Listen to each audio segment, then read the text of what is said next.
Good morning students. সবাই কেমন আছো?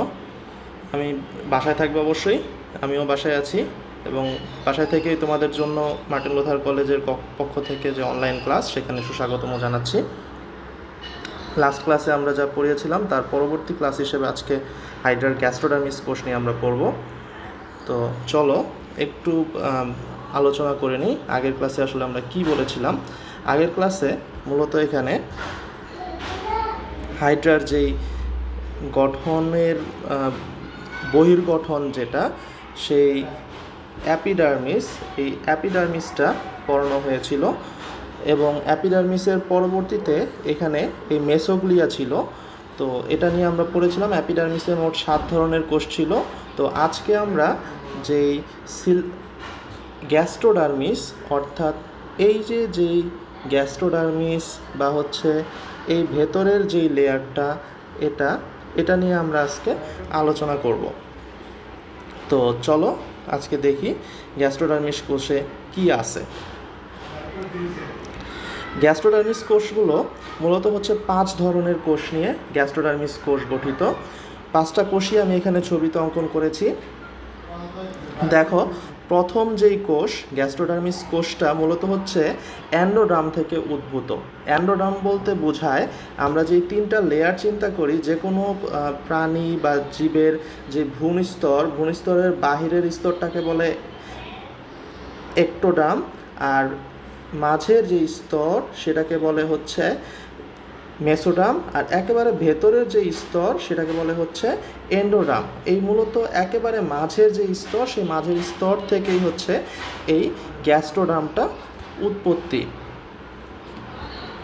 তো গ্যাস্ট্রোডার্মের যে 5 ধরনের কোষের যেই নামগুলোর মধ্যে প্রথম যেই নাম আসে সেটা হচ্ছে পুষ্টিকোষ বা পেশিয়াবরণী কোষ। পুষ্টিকোষ বা পেশিয়াবরণী কোষটা 2 ধরনের হাইড্রার গ্যাস্ট্রোডার্মিসে দেখা যায়। 1 নাম্বার হচ্ছে ফ্লাজেলাযুক্ত কোষ আর একটা হচ্ছে ক্ষণপথযুক্ত কোষ। ছবিতে দেখা যাচ্ছে যেই ফ্লাজেলাযুক্ত কোষ, এই যে দেখো ছোট্ট একটা ফ্লাজেলা, এই যেই কোষটা এটা, এবং ক্ষণপথযুক্ত কোষ এই যেই কোষটা এটাকে বলা হচ্ছে ক্ষণপথযুক্ত কোষ। তো এই পুষ্টিকোষ বা পেশি আবরণী কোষ মূলত হচ্ছে হাইড্রার গ্যাস্ট্রোডার্মিসে অনেক বেশি পরিমাণে থাকে, কারণ এইটার অনেকগুলো কাজ করে। প্রথম কাজ হচ্ছে এটা বহিঃকোষীয় পরিপাকে সহায়তা করে, অর্থাৎ কোষের বাহিরে যেই ধরনের পরিপাক করার জন্য খাবার পরিপাকের জন্য যেই প্রক্রিয়াগুলা, যেমন ফ্লাজেলা দিয়ে ফ্লাজেলা দিয়ে খাবারটা আঁকড়ে ধরা অথবা ক্ষণপথ তৈরির মাধ্যমে খাবারটাকে ভেতরে নিয়ে আসা। এই যে দেখো এখানে ছোট্ট একটা খাবার আছে নিউক্লিয়াস ছাড়াও, এখানে যেই খাবার, এই খাবারটা এই যে দেখো এখানে ছোট্ট একটা খাবার দেওয়া আছে, এই খাবারটা ক্ষণপথের মাধ্যমে ভেতরে ঢুকে গেছে। অর্থাৎ বহিঃকোষীয় পরিপাকে হাইড্রার বিশেষ ভূমিকা পালন করে এই পুষ্টিকোষ বা পেশি আবরণী কোষ। এছাড়া রেচন অর্থাৎ দেহ থেকে যে অপদ্রব্যগুলা সেগুলো বের করে দিতে সহায়তা করে। তারপর শ্বসনে সহায়তা করে। হাইড্রার সেই শ্বসন অর্থাৎ সেটা অন্তঃকোষীয় শ্বসন হতে পারে, বহিঃকোষীয় শ্বসন হতে পারে, অর্থাৎ খাবারটা থেকে শক্তি গ্রহণ এবং পরবর্তীতে যেই কার্বন ডাইঅক্সাইড তৈরি হয় সেই কার্বন ডাইঅক্সাইডটা বের করে দেওয়া বা অপদ্রব্যটা যেই গ্যাস যেটা আছে সেটা বের করে দেওয়ার প্রক্রিয়া, এটা হচ্ছে পুষ্টিকোষের মাধ্যমে হয়ে থাকে। 4 নাম্বার খাদ্যবস্তু গ্রহণ, যেটা হচ্ছে আমরা পরিপাকের সময় বলেছি খাদ্যটা ভেতরে ইনটেক হয়, ভেতর দিকে প্রবেশ করে। দেখো খাবারটা কিন্তু বাহির থেকে বা গ্যাস সিলিন্ডারন যেটা ছিল সিলিন্ডারন থেকে খাবারটা কোষের ভেতরে প্রবেশ করেছে। 5 নাম্বার অন্তঃকোষীয় পরিপাক, যেটা কিছুক্ষণ আগেই বললাম। কোষের ভেতরের বহিঃকোষীয় পরিপাক ছিল কোষের বাহিরের পরিপাক, আর কোষের ভেতরে নিয়ে যখন এটা থেকে পুষ্টি গৃহীত হবে তখন সেটাকে বলা হয় অন্তঃকোষীয় পরিপাক। মূলত বহিঃকোষীয় পরিপাকটা কাজ করে এই বহিঃকোষীয় পরিপাকটা হয় ফ্লাজেলা জাতীয় যেই কোষ, ফ্লাজেলাযুক্ত কোষ সেটা দ্বারা, আর অন্তঃকোষীয় পরিপাক এটা হয় এই ক্ষণপথ সৃষ্টির মাধ্যমে। অর্থাৎ দেখা যাচ্ছে খাবার বস্তু গ্রহণ প্লাস পরিপাক, সেখান থেকে শ্বসন এবং পরবর্তীতে রেচন, প্রধান কাজগুলোই এই পুষ্টিকোষ বা পেশি আবরণী কোষের মাধ্যমে হয়ে থাকে। এছাড়াও আরেকটা কাজ আছে, সেকেন্ডারি কাজ, সেটা হচ্ছে দেহের আকৃতি পরিবর্তন। এটা যদি কখনো দেখা যায় যে খাবারটা অনেক বেশি পরিমাণে বা হচ্ছে লাস্ট যেই কাজ যেটা খাবারটার মাধ্যমে দেহের এটার পরিপাক তৈরি করে, পরিপাক হয়, বা হচ্ছে খাবারটা যদি সাইজে বড় হয় তখন সে হচ্ছে করে কি এই দেহের আকার পরিবর্তনের মাধ্যমে খাবারটাকে খুব সহজেই সিলিন্ডারের ভেতরে প্রবেশ করতে সহায়তা করে, প্লাস হচ্ছে সেটা খাদ্যবস্তুটা পরিপাকেও সহায়তা করে। এ হচ্ছে পুষ্টিকোষ। এ কারণে যেহেতু এটা পুষ্টি প্লাস হচ্ছে আবরণ, ইন্টারনাল যে মেমব্রেন বা অভ্যন্তরীণ যে আবরণ, দুইটা কাজই খুব ভালোভাবে সুচারুভাবে করে, তাই এটার নাম দেওয়া হয়েছে পুষ্টিকোষ বা পেশি আবরণী কোষ। এর পরবর্তীতে যেই সেকেন্ড যেই গ্যাস্ট্রোডার্মিস কোষ সেটার নাম দেখি চলো। এটা হচ্ছে ইন্টারস্টিশিয়াল কোষ। এটা খুব পরিচিত একটা নাম, কারণ এইটা বহিঃকোষের মধ্যে অ্যাপিডার্মিস যেটা সেখানেও ছিল, এবং এটা খুবই ইম্পর্ট্যান্ট একটা হাইড্রার জন্য গুরুত্বপূর্ণ একটা কোষ, কারণ এটার প্রধান কাজ হচ্ছে রিজেনারেশন।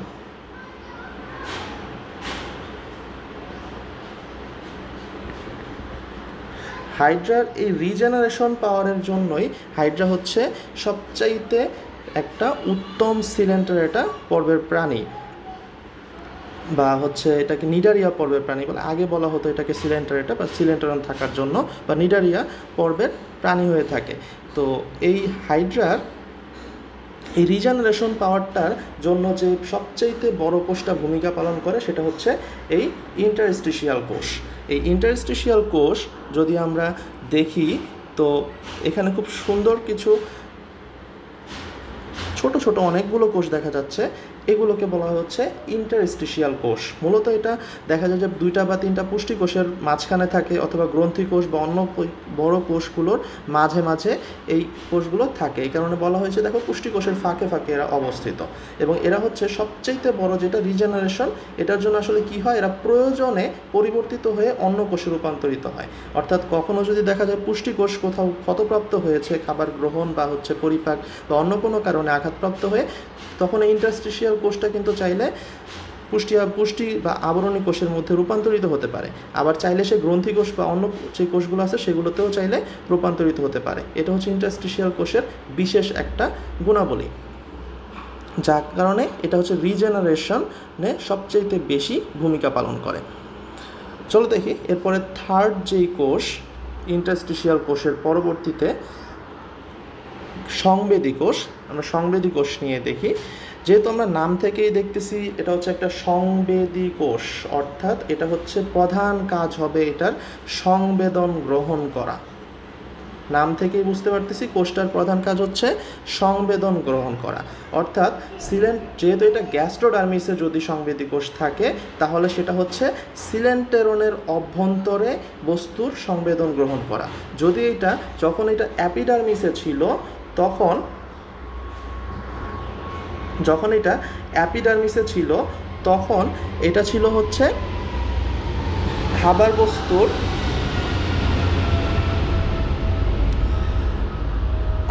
এটা যেহেতু গ্যাস্ট্রোডার্মিসে অবস্থিত তাই সিলেন্টেরনের অভ্যন্তরে বস্তুর সংবেদনটা গ্রহণ করে। কিন্তু যখন এটা অ্যাপিডার্মিসে ছিল তখন সেইটা আসলে আশেপাশে কোথাও কোনো খাবার আছে কিনা বা কোনো শত্রু তাকে আক্রমণ করছে কিনা বা শিকারের জন্য সে সংবেদনটা তৈরি করত। তাই সংবেদী কোষটা গ্যাস্ট্রোডার্মিসের ক্ষেত্রে যে কাজ করবে অ্যাপিডার্মিসের ক্ষেত্রে একই ধরনের সব কাজ করবে না। সংবেদী কোষ গ্যাস্ট্রোডার্মিসের জন্য কি কাজ করে, প্রধান যেই কাজ সেটা হচ্ছে সিলেন্টেরনের যা কাজই করবে সেটা হচ্ছে সিলেন্টেরনের অভ্যন্তরে কাজটা করবে, এবং সেটা সিলেন্টেরনে সেটা খাদ্যবস্তু হতে পারে অথবা অন্য কোনো পদার্থ হতে পারে, সেটার সংবেদন গ্রহণ করবে। সংবেদী কোষটা দেখতে আসলে কীরকম দেখি। এটা হচ্ছে মূলত লম্বা এবং সরু। এখানে দেখো ছোট্ট একটা কোষ আছে, ছোট্ট একটা হুইপ লাইক স্ট্রাকচার আছে, এটা হচ্ছে সংবেদী কোষ। সংবেদী কোষটা দেখো প্রথম বৈশিষ্ট্য বলা হয়েছে এটা লম্বা এবং সরু কোষ। 2 নাম্বার, এটা হচ্ছে কোষের মুক্ত প্রান্তে সংবেদী তন্তু থাকে, এই যে সংবেদী তন্তু। এছাড়া আরেকটা খুব ইম্পর্ট্যান্ট ক্যারেক্টার, এই কোষটার এক প্রান্ত এই সাইডে থাকে হচ্ছে সিলেন্টেরন, আরেক পাশে এই পাশে থাকে হচ্ছে মেসোগ্লিয়া। অর্থাৎ এটা হচ্ছে মূলত মেসোগ্লিয়ার এখানে যে স্নায়ু কোষগুলো দেখতেছি আমরা, স্নায়ু কোষগুলো রেড মার্ক করে দিলাম। এই রেড মার্কের যে স্নায়ু কোষ আছে এটার সাথে সংযুক্ত থাকে এই সংবেদী কোষ। কারণ হচ্ছে এই যে যেই সংবেদনটা এটা গ্রহণ করবে, এই সংবেদনটা হচ্ছে সে পরবর্তীতে স্নায়ুর কোষের মাধ্যমে এই যে উদ্দীপনার বা হচ্ছে সংবেদনটার পরবর্তীতে সে কী কাজ করবে সেটার সিদ্ধান্ত নিতে ইনফরমেশন বা তথ্যটা পৌঁছে দিবে। এই ছিল সংবেদী কোষ। এছাড়া চতুর্থ যেই কোষ হাইড্রার গ্যাস্ট্রোডার্মিস কোষ হিসেবে বিবেচনা করা হয় সেটা হচ্ছে হাইড্রার স্নায়ু কোষ, যেটা কিছুক্ষণ আগেই দেখলাম যে সংবেদী কোষের যেই এক অন্য প্রান্ত সেটা হচ্ছে মেসোগ্লিয়া সংলগ্ন যে স্নায়ু কোষের সাথে সংযুক্ত থাকে। তো এটার যে বৈশিষ্ট্য প্রথমেই হচ্ছে এটা অনিয়তকার কোষ। দেখো এখানে অনেকগুলো স্নায়ু কোষের ছবি দেওয়া আছে, এগুলোর আসলে কোনো নিজস্ব আকার নেই, কারণ এটা হচ্ছে গ্যাস্ট্রোডার্মিসের ঠিক নিচে বিভিন্ন কোষের বিভিন্ন আকার এর ঠিক নিচ বরাবর থাকে এবং কোষগুলোর আকার অনেক সময় মাকু আকৃতির হয়, অনেক সময় ডিম্বাকৃতির হয়, প্রয়োজন বিশেষে এটা অনিয়ত আকৃতির কোষ হয়ে থাকে। তো এতে যে সিনাপস গঠিত হয়, দেখো এখানে সুতার মতন চারপাশে আকশি থাকে, এই যে ছোট ছোট, এই কারণে স্নায়ু কোষগুলো যাতে উদ্দীপনাটা বা সংবেদনটা গ্রহণ করতে পারে। এরপরে আরেকটা গঠন দেখো, স্নায়ু কোষ হতে মূলত হচ্ছে স্নায়ু তন্তু বের হয়ে স্নায়ু জালিকা তৈরি করে। এই যে এখানে দেখা যাচ্ছে ছোট ছোট যেই তন্তুগুলো, এখানে একটা জালিকা তৈরি করেছে, এখানে একটা জালিকা তৈরি করেছে। তো এইভাবে অসংখ্য তন্তুগুলো মিলে ক্ষুদ্র ক্ষুদ্র স্নায়ু জালিকা তৈরি করে, যার মাধ্যমে একটা জায়গা থেকে, একটা স্নায়ু থেকে ইনফরমেশন আরেকটা জায়গায় পাস করে। এখান থেকে এই স্নায়ুতে পাস করবে, আবার এখান থেকে এখানে পাস করবে। ইনফরমেশন বা তথ্য পাস করার জন্যই এই জালিকাগুলো খুবই ইম্পর্ট্যান্ট। মূলত উদ্দীপনা গৃহীত হয় সংবেদী কোষ থেকে, সেই ইনফরমেশনটা স্নায়ু কোষ হচ্ছে বিভিন্ন দিকে পাস করে, অর্থাৎ এক জায়গা থেকে আরেক জায়গায় নিয়ে যায়। তো সে দেখো কাজে আমরা ঠিক সেই কথাটাই লিখেছি, সংবেদী কোষ থেকে উদ্দীপনা গ্রহণ করে সাড়া প্রদান করা। অর্থাৎ সংবেদী কোষ থেকে উদ্দীপনা গৃহীত হয়, সেই ইনফরমেশনটা এক স্নায়ু কোষ স্নায়ু জালিকার মাধ্যমে আরেক স্নায়ু কোষে নেয় এবং সর্বশেষে সে অনুযায়ী সে একটা ইনফরমেশনের ফিডব্যাক দেয় বা সাড়া প্রদান করে। এরপরে 2 নম্বর কাজ, এ ধরনের সংবেদনের মানে বিভিন্ন ধরনের যে সংবেদন এর মধ্যে সমন্বয় নিয়ে আসা। অর্থাৎ এই স্নায়ু কোষ থেকে ধরো একটা সংবেদন আসলো, এই স্নায়ু কোষ থেকে আরেকটা সংবেদন আসলো, এই স্নায়ু জালিকার মধ্যে সেগুলোর সমন্বয় তৈরি হবে। তো এই ছিল স্নায়ু কোষ সংক্রান্ত কথাগুলো। তো এরপরে দেখি 5 নম্বর যে কোষ গ্যাস্ট্রোডার্মিস কোষ, সেটা সম্পর্কে আমরা আলোচনা করি। 5 নম্বরে গ্যাস্ট্রোডার্মিস কোষের মধ্যে সর্বশেষ যে গ্যাস্ট্রোডার্মিস কোষ সেটার নাম হচ্ছে গ্রন্থি কোষ। গ্রন্থি কোষগুলো মূলত হচ্ছে 2 ধরনের, একটা হচ্ছে এনজাইম ক্ষরণকারী কোষ আর একটা হচ্ছে মিউকাস ক্ষরণকারী কোষ। ছবিতে একটা কোষ দেখো, এখানে মাথাটা একটু উদ্গিত হয়েছে এবং এখানে বেশ কিছু স্নায়ু বা হচ্ছে পদার্থ জমা হয়েছে কোষের এক সাইডে। মূলত এগুলোই হচ্ছে হয় এনজাইম অথবা হচ্ছে মিউকাস। তো এই এনজাইম আর মিউকাসগুলো হচ্ছে ক্ষরণ করার প্রধান কারণ হচ্ছে এটা হচ্ছে খাদ্য পরিপাকে সহায়তা করে এবং সেকেন্ড অথবা হচ্ছে খাদ্যটা গলাধকরণ করার জন্য পথটাকে পিচ্ছিল বা হচ্ছে সহজ করে দেয়। এই ধরনের গ্রন্থিকোষ মূলত হচ্ছে মেসোগ্লিয়া সংলগ্ন প্রান্ত হচ্ছে প্রশস্ত। দেখো এই প্রান্তটা হচ্ছে প্রশস্ত এবং এই প্রান্তটা হচ্ছে সরু, অর্থাৎ মেসোগ্লিয়া সংলগ্ন প্রান্ত হচ্ছে প্রশস্ত, আর যেটা সিলেন্টেরনের দিকে যেটা থাকে, যেখানে খাবারটা ঢুকবে বা খাবারের সাথে সংলগ্ন হবে, সেই প্রান্তটা হচ্ছে মূলত সরু। এখানেই মূলত এনজাইম বা মিউকাসগুলো জমা হয়। এইটার পরিমাণটা আসলে কোথায় বেশি থাকে? এই ধরনের কোষগুলো মূলত হাইপোস্টোম অর্থাৎ হচ্ছে মুখছিদ্রের ঠিক সাইড দিয়ে এবং কোর্সিকা, এই দুইটা জায়গায় প্রচুর পরিমাণে থাকে। কেন? কারণ হাইপোস্টোম দিয়ে খাবারটা যখন ঢুকবে তখন খাবারটা হাইপোস্টোম যদি পিচ্ছিল না হয়, খাবার যদি সাইজে বড় হয়, সেখানে দিয়ে খাবারটা ঢুকতে পারবে না। তাই দেখা যায় যে হাইপোস্টোমে এই মিউকাস ক্ষরণকারী গ্রন্থিকোষটা বেশি থাকে। একইভাবে কোর্সিকাতেও প্রচুর পরিমাণে থাকে, কারণ মিউকাস যেহেতু আঠালো পদার্থ, অনেক সময় বিভিন্ন মিউকাস আঠালো পদার্থ মিউকাসও থাকে, সেগুলো হচ্ছে কোর্সিকাতে থেকে খাবারটাকে আটকে ফেলতে খুবই সহায়তা করে। এছাড়া খাবার হজম করাতেও এই ধরনের এনজাইম এবং মিউকাস সবচেয়ে গুরুত্বপূর্ণ ভূমিকা পালন করে থাকে।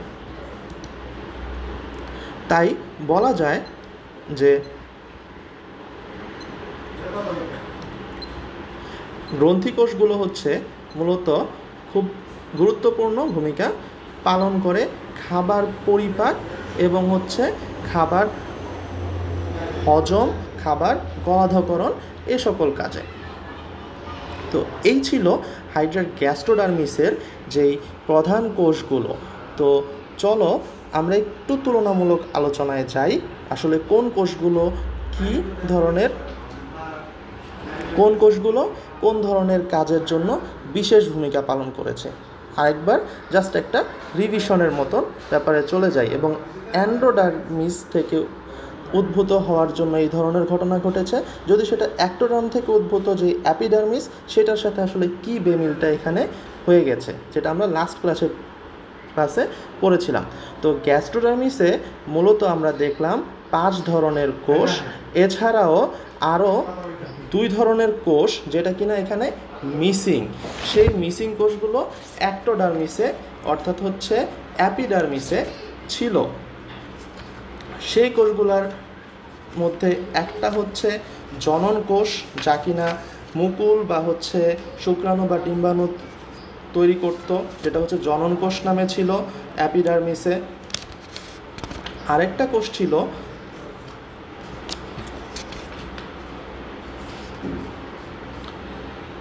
সেটা হচ্ছে পেশি আবরণী কোষ বা পেশি আবরণী কোষ। এইটার ক্ষেত্রে হচ্ছে পুষ্টি কোষ হিসেবে কাজ করে, ওখানে পেশি আবরণী কোষ আবরণ হিসেবেই কাজ করেছিল। আরেকটা হচ্ছে নিডোব্লাস্ট বা নিডোসাইট। অনেক সময় ভুল করে অনেকে যে গ্যাস্ট্রোডার্মিসে কি নিডোসাইট থাকে, আসলে গ্যাস্ট্রোডার্মিসে কোনো নিডোসাইট থাকে না। কেন থাকে না? কারণ নিডোসাইট কোষগুলো মূলত শিকারের কাজ করে। এখন ভেতরে খাবারের যেটা সিলেন্ট্রনের ভেতরে কখনো খাবারটা শিকার করার প্রয়োজন পড়ে না, যেহেতু খাবারটা ভেতরে চলেই এসেছে।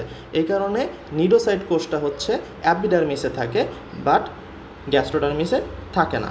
অর্থাৎ আমরা দেখতে পেলাম যে 2টা প্রধান যে কোষ যেটা হচ্ছে এখানে নেই, এক নাম্বারটা হচ্ছে নিডোসাইট কোষ আর বা নিডোব্লাস্ট কোষ, আরেকটা হচ্ছে জনন কোষ। এই দুটো হচ্ছে অ্যাবসেন্ট। এই দুটো ছাড়া বাকি যেই 5 ধরনের কোষ সবগুলোই হচ্ছে খুবই গুরুত্বপূর্ণ কাজ করে। ম্যাক্সিমাম কাজই হচ্ছে খাবার সংক্রান্ত এবং খাবার হজম সংক্রান্ত অথবা খাবার রেচন সংক্রান্ত বা অন্তঃকোষীয় বা বহিঃকোষীয় পরিপাক সংক্রান্ত। এই হচ্ছে হাইড্রার অন্তর্গঠনের যেই গ্যাস্ট্রোডার্মিস। এই ছিল আজকে আমাদের পড়া। তো আশা করি তোমরা ক্লাসটা বুঝেছো এবং অবশ্যই ছবির সাথে মিলিয়ে পড়বে, এবং ক্লাসটা যদি না বুঝো বারবার দেখবে। কোনো কোশ্চেন থাকলে অবশ্যই আমাদের যেই কমেন্ট সেকশন ওখানে কমেন্ট করবে। তোমাদের যদি উপস্থিতি দেখি খুবই ভালো লাগে, এবং আশা করি আমাদের কলেজ থেকে নতুন একটা নিয়মও করা হয়েছে যে ইউটিউবে যেই ক্লাসটা হয়, ক্লাসটা দেখার পরে সেখানে অবশ্যই তুমি তোমার রোল নাম্বার এবং নেম, সেশন অর্থাৎ তোমার আইডেন্টিটি, যেটা দেখলে আমি বুঝবো যে তুমি ক্লাসটা দেখেছো বা করেছো, এই জিনিসটা অবশ্যই এনশিওর করবে। এবং তোমার উপস্থিতিটাই আমার হচ্ছে কাম্য। এই কারণে আমাদের এই কষ্ট করে ক্লাস নেওয়া অনলাইনে, এবং তোমাদের সামনে যেহেতু পরিস্থিতি ভালো না, আমরা অনলাইনে ক্লাসটা যথাসাধ্য সম্ভব এগিয়ে যাব আমরা সিলেবাসে, এবং তোমাদের উপস্থিতিটা আমরা বিশেষভাবে আশা করছি। ওকে, সবাই ভালো থাকো। আজকে এই পর্যন্তই। Thank you.